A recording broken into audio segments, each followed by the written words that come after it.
Resuming debate, the honourable member for Vancouver Kingsway. Well, thank you, Mr. Speaker. Mr. Speaker, I want to start with the general context within which this bill comes before this House, and that is we in Canada, like other states, have spent the better part of the last 150 years pursuing a criminalized and prohibitionist model towards the regulation of cannabis. Colloquially, it's known as the war on drugs, where successive governments have regarded cannabis as a substance that is dangerous and that citizens don't have a right to access, possess, or use in any way. And the official policy of successive Liberal and Conservative governments for the last 150 years has been to make that a crime to possess or use cannabis. Well, we all know through long experience and reams of data that this approach to regulating cannabis is a completely failed policy. And it failed for a variety of reasons.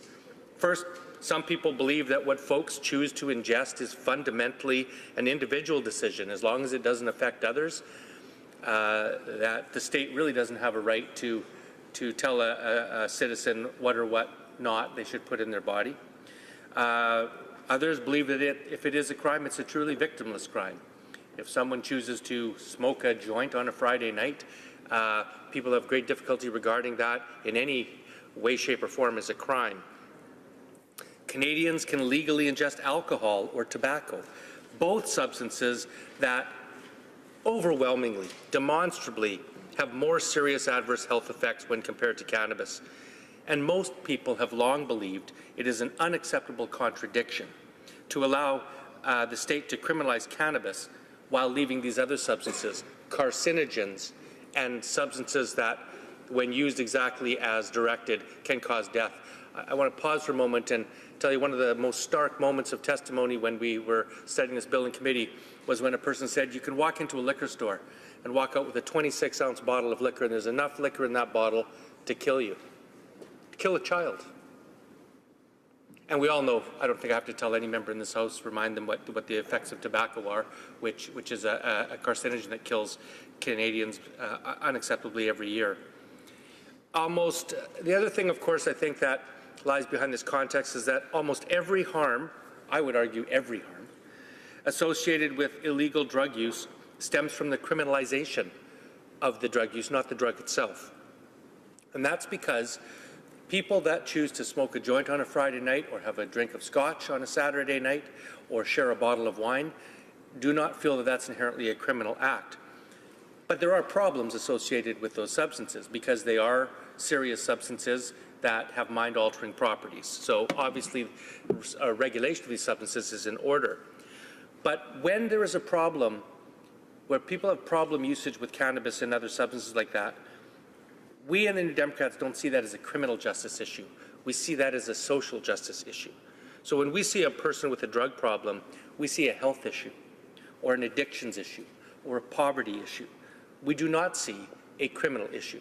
And if experience has taught us anything after spending billions and billions and billions of dollars in Canada, the United States, and other jurisdictions to try to stamp out drug use, we know that it doesn't work. In fact, the statistics before our committee were very clear that Canadian youth are among the first or second highest users of cannabis in the world. And that's in a context where we have, it's totally criminal, and actually we have life sentences for trafficking in the criminal code. So in that context, it hasn't done a darn thing. Now, last election, and most importantly, as we live in a democracy, the vast majority of Canadians, across party lines, I would argue, overwhelmingly see the criminalization of cannabis as an unjustified approach. They want it changed. Last election, some 65% voted for parties who explicitly campaigned on decriminalizing or legalizing cannabis. Even some Conservatives believe, on individual liberty grounds and other such philosophies, that cannabis ought to be legalized. So after the 2015 election, then, Canadians were entitled to assume that their expectation that marijuana would be legalized would finally be enacted. They are disappointed, Mr. Speaker, because this Act does not legalize cannabis. and I'll speak to that in a moment. When we examine C-45, I would describe it truly as a horse of two colors. On the one hand, it is a definite improvement over the status quo. Finally, Canadians will no longer be criminals simply for possessing and growing small amounts of cannabis. Second, it creates a production and retail market for legal cannabis, albeit highly regulated and controlled by the state. On the other hand, it is a great disappointment for all those who believed that the Liberal government was going to legalize cannabis, because this bill does not. It creates more cannabis offences than we have at present. It maintains the criminalized, prohibitionist model of cannabis policy. It fails to capture the huge economic potential of cannabis as a sustainable, high-value product worth billions of dollars to our economy. And it is informed by and perpetuates many of the worst unfounded myths of cannabis. Now, this is truly unfortunate, because the Liberal government had an opportunity and the mandate from the Canadian people to bring in comprehensive legislation based on evidence and science to fix this long-standing social and legal injustice, but they failed to do so. So what does C-45 do? It allows personal public possession of cannabis up to 30 grams. It allows every household to grow up to 4 cannabis plants, originally limiting it to 100 centimeters in height. It creates a process for those who want to grow cannabis for commercial, recreational production to obtain licensing from the federal government.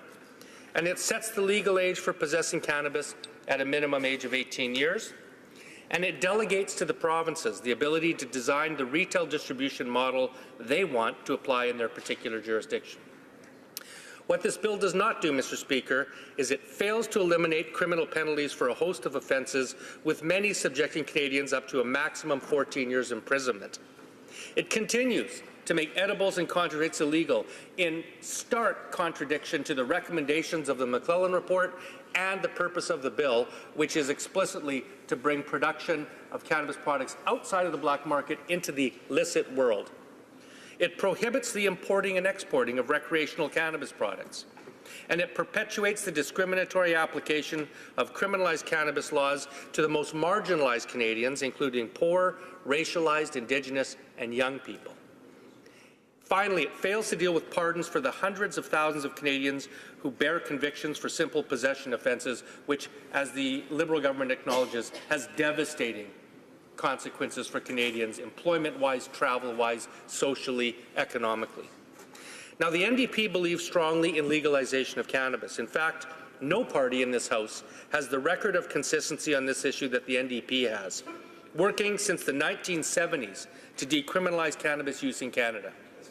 So we set out to work proactively and positively to examine this bill and improve it. We called the most diverse and informed witnesses before the Health Committee to obtain the best evidence we could to inform committee members. And we moved 38 recommendations, 38 amendments at committee to improve this bill. Unfortunately, the Liberals joined with the Conservatives to defeat every single NDP amendment. In fact, it was so bad that the NDP amendment to remove the ridiculous 100-centimeter limit on plant height was voted down by the Liberals, only to have them introduce the identical amendment so that they could take credit for passing it. But that's okay. Progress is progress, Mr. Speaker.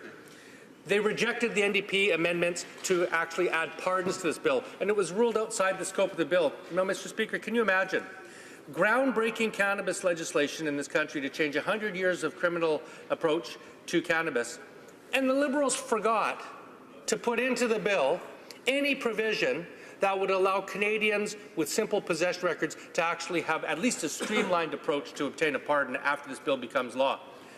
A Canadian could be charged or convicted on June 30th of 2018 for simple possession of cannabis for doing exactly the same thing that will be legal on July 1, 2018. And this present government is content with that. So, Mr. Speaker, I'm going to conclude just by saying the NDP wants to work proactively with this government. We support this bill because it absolutely is an improvement over the status quo, but we will continue to work for legislation that actually reflects the science, reflects the evidence, and reflects the huge economic potential of this. I'm going to conclude just by saying the restriction on importing and exporting cannabis is absolutely going to hamstring Canadian business when we could be a global leader with first market access, with high-quality cannabis products, as the rest of the world comes to the same conclusion that Canada has, which is that criminalizing cannabis is a mistake and poor public policy, and they will be moving to legalize cannabis in their jurisdictions as well. So, Mr. Speaker, the NDP will continue to work towards those ends. Questions and comments? The honourable member for Cape